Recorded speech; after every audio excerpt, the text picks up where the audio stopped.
어제 공군 이중사 특검법이 양당의 힘겨루기 끝에 법사위 상정조차 불발됐습니다. 양당이 이중사 특검 법안을 합의 처리하겠다고 약속한 지 불과 하루 만의 일입니다. 양당이 정말 성범죄 소굴과도 같은 군을 개혁할 의지가 있었다면 이럴 수는 없는 일입니다. 양당은 특검 추천 방식을 놓고 평행선을 달렸습니다. 정의당의 제안으로 야4당은 대한변협이 추천한 후보자 4명 중 2명을 여야가 합의하고 대통령이 1명을 임명토록 했습니다. 민주당은 특검의 추천을 외부기관에 맡기는 것은 맞지 않다고 주장하나 이것이 이중사 특검법을 미룰 핑계가 될 수는 없습니다. 과거 드루킹 특검법 역시 대한변호사협회에서 특검 후보를 추천한 바가 있습니다. 이중사 특검법은 국회가 처음으로 합의한 권력형 성범죄에 대한 특검이라는 데 의의가 있습니다. 또한 개혁 의지도 능력도 없는 군을 바닥까지 개혁해 더 이상의 피해자가 발생하는 것을 막겠다는 국민들의 절박한 바람도 담겨 있습니다. 민주당이 특검 추천위원을 문제로 시간을 끈다면 교각사우라는 비판에 직면할 것입니다. 양당이 지금 이 순간도 쓰러져가고 있는 수많은 피해자들을 생각한다면 다시 조속히 이중사 특검법 논의에 나서야 할 것입니다. 어제 고 이중사님의 부친께서는 장례식장에서 법사위 생중계를 보고 계셨습니다. 하루도 못 간 양당의 약속 파기는 딸의 억울한 죽음을 1년 만에 겨우 진상규명할 수 있을 것이라는 희망을 꿈꿨을 유가족에 대한 기만입니다. 다시 한번 하루빨리 이중사 특검법이 처리될 것을 강력히 촉구합니다. 이상입니다. 정치개혁을 위한 거대 양당의 결단을 촉구합니다. 오늘 3월 임시국회 마지막 본회의가 열립니다.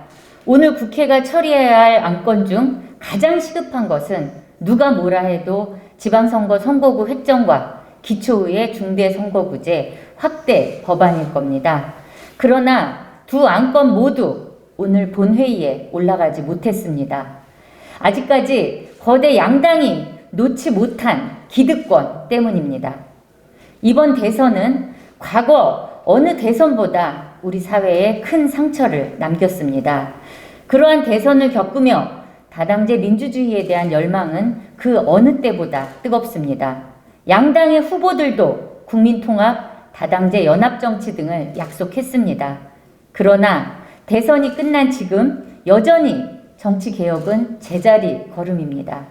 국민의힘은 기초의회가 풀뿌리 생활정치를 위한 공간이기에 중대선거구제가 맞지 않다고 합니다.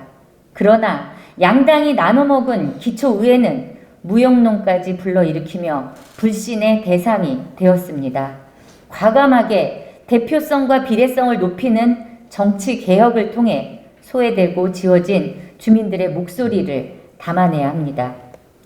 더불어민주당은 선거 막바지에 정치개혁 화두를 던졌지만 이를 실현해낼 방법에 대해서는 나몰라라 하고 있습니다. 여당이자 170여 석을 가진 제1당의 약속치고는 무책임하다고밖에 할 수 없습니다. 이제라도 더불어민주당이 협상을 주도해야 합니다. 선거 돌파용 구호였다는 비난을 듣고 싶지 않다면 책임있게 협상을 마무리해야 할 것입니다. 양당은 기초의회 중대선거구제 확대를 논의하기에 물리적 시간이 부족하다고 합니다. 그러나 부족한 것은 시간이 아니라 양당의 의지이고 정치개혁을 대하는 태도입니다. 이미 정의당이 당론으로 정하고 제가 대표 발의한 법안이 정개특위에 상정되어 소위에서 논의되기도 했습니다. 무엇보다 그동안 정치개혁은 정치의 대표성과 비례성을 높이는 방향으로 이루어져 왔습니다. 기초의회에서부터 대표성과 비례성을 높이기 위해 중대선거구제 확대와 선거구 쪼개기 방지 등 제도 개혁이 적극 이루어져야 합니다. 지방선거가 2달도 채 남지 않았습니다. 이제 정말 국회가 지방선거 출마자들과 유권자들에게 제대로 된 답을 드려야 할 때입니다. 정치에 대한 국민적 신뢰를 회복해야 합니다. 거대 양당이 대선에서 국민들께 했던 국민 통합, 다당제 연합장치의 약속을 떠올리며 하루빨리 결단을 내리길 강력히 촉구합니다. 이상입니다.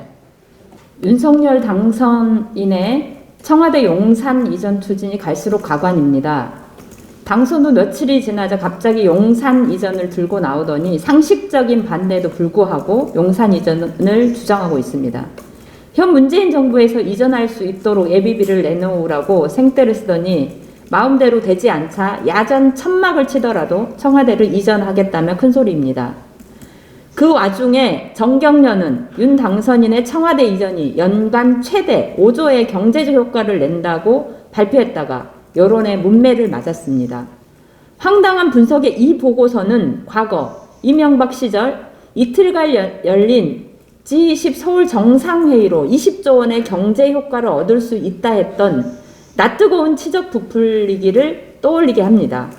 엉터리 경제 효과 분석이 이명박근혜 시절 유독 남발했던 이유는 국민의 동의를 얻지 못한 정책을 추진하면서 반발을 최소화하기 위해 택했던 그들의 전략이었고 관변단체의 지원 사격이었습니다. 일반 가정직도 이사를 하는데 몇 달이 걸립니다. 하물며 대통령 직무실입니다. 빈 곳에 들어가는 것도 아닙니다. 국방부와 합동참모본부라는 나라의 안보를 책임지는 기관을 권한도 없이 밀어내고 그 자리에 들어가겠다고 합니다. 공론화도 이해도 없었습니다.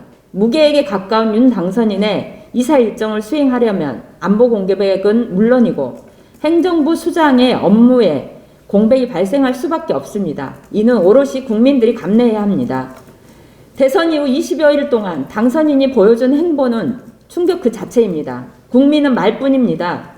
대중교통 이용조차 제대로 할 수 없어 20여 년이 넘는 긴 시간을 투쟁해오고 있는 장애인들에 대해 국힘 당대표가 오히려 그들을 조롱하고 있는데도 당선인은 이런 방구도 없습니다. 대형 산불로 피해를 입은 수많은 국민들에 대한 지원과 정책은 어디에 있습니까? 정작 집을 잃은 피해자들은 나몰라라 하고 청와대 이전에만 골몰해 있는 윤 당선인을 국민들이 어떻게 신뢰할 수 있겠습니까? 어제 윤 당선인은 인수기획회의에서 우리는 국민의 공복이다. 국민과의 약속을 지키는 것은 중요하다고 했습니다. 윤 당선인은 청와대 집무실을 이전하는 것을 공약했지 용산 국방부로 이전하는 것을 공약하지 않았습니다. 이는 국민에게 한 약속도 아니고 동의를 얻은 사안도 아닙니다. 국민의 민생을 챙기는데 더 골몰해도 모자랍니다. 용산만 고집할 것이 아니라 현명한 판단을 하길 촉구합니다. 국민의힘 이준석 대표가 연일 지치지도 않고 장애인에 대한 혐오 그리고 구조적 차별을 조장하고 있습니다. 이번에는 탈시설입니다. 이런 이준석 대표의 언행은 국제적인 그리고 시대적인 기준을 역행하는 나쁜 정치입니다. 지금 국회에서는 장애인 권리보장법을 비롯해서 탈시설지원법이라고 하는 중요한 법안들이 논의되고 있습니다. 이 두 가지 법안 모두 이번 임시회에서 반드시 통과되어야 하는 법입니다. 저는 이준석 대표에게 한 번쯤 생각해 볼 것을 권하고 싶습니다. 많은 비장애 청년들이 대학에 갈 때 많은 발달장애 청년들은 시설로 갑니다. 과연 이준석 대표에게 발달장애가 있었다면 어떤 삶을 살았을지 한 번쯤 상상해 볼 것을 권하고 싶습니다. 누군가가 장애인이 되고 혹은 비장애인으로 다시 말씀드리겠습니다. 누군가가 장애인으로 태어나거나 비장애인으로 태어나는 것은 그 사람이 선택할 수 있는 일이 아닙니다.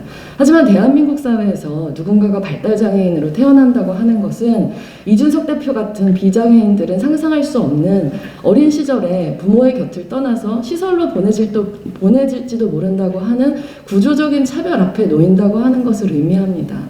탈시설이라고 하는 주제는 이런 다양한 맥락 속에서 정확하게 누구의 인권도 침해하지 않고 오히려 지금 침해되고 있는 장애 시민들의 인권을 어떻게 보장할 것인지를 초점에 두고 이야기되어야지 이준석 대표의 가십거리 양산의 주제로 되기에는 너무나 많은 사람들의 삶이 연결되어 있는 주제입니다. 제대로 된 정치인이라면 부모의 희생 아니면 시설이라고 하는 고통스러운 양자택일을 장애인과 그 부모들에게 사실상 강요하는 것이 아니라 장애가 있든 없든 누구라도 이준석 대표처럼 지역사회에서 통합돼서 살아갈 수 있도록 책임있게 정책을 세우고 예산을 집행하고 장애인에 대한 차별과 혐오를 없애기 위해서 노력해야 합니다. 이준석 대표에게 제발 말하거나 행동하기 전에 한 번만 더 당사자의 입장에서 다른 많은 사람들의 입장에서 공감하고 생각해 볼 것을 촉구합니다. 이상입니다.